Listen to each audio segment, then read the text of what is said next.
পাশের বাড়ির বাবির জামাই ডুবাই গেছেন কিছুদিন হলো, তো সহজে কথাবার্তা বলার মাধ্যম হিসেবে ইমো ইনস্টল দিয়ে দিলাম। প্রায় দেখি জানালা খুলে কানে হেডফোন লাগিয়ে হেসে হেসে কথা বলেন। ডিজিটাল বাংলাদেশের কল্যাণে বেশ ভালোই চলছে যোগাযোগ। উঠোনে বসে বাড়ি শুদ্ধ লুক ভাইয়ের সাথে কথা বলে। ভাবি গোয়াল ঘরে গিয়ে গরুটাকে দেখায়, গাছে আম আসছে সেগুলো দেখায়, উঠোনের পাশে মিষ্টি কুমড়ার গাছটাও দেখায়, আরো হাবি যাবি। এসব দেখে অন্য মহিলারা আবার অনেক সময় এটা সেটা বলে, হিংসা হয় তাদের। সমস্যার সৃষ্টি হলো ইমোর বিজ্ঞাপন নিয়ে। ভাবি বলে, এসব কি আজে বাজে মেয়েদের ছবি আসে সামনে, এগুলো কি? তোমার ভাইয়ের মোবাইলেও আসে নাকি এগুলো?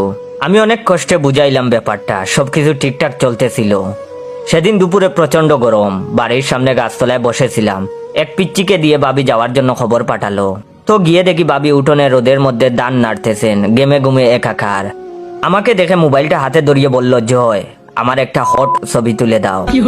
আমি তো তাসকি খেয়ে অজ্ঞান হবার পালা। তখন বলল, তোমার ভাই 2 দিন ধরে হট ছবির জন্য মাথা খাচ্ছে। কি খবর বলো? 2 দিন তো রুদি ছিল না।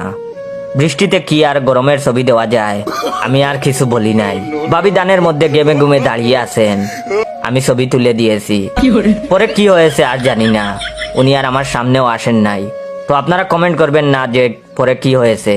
আর অবশ্যই ভিডিওটা ভালো লাগলে শেয়ার করে দিবেন। ধন্যবাদ।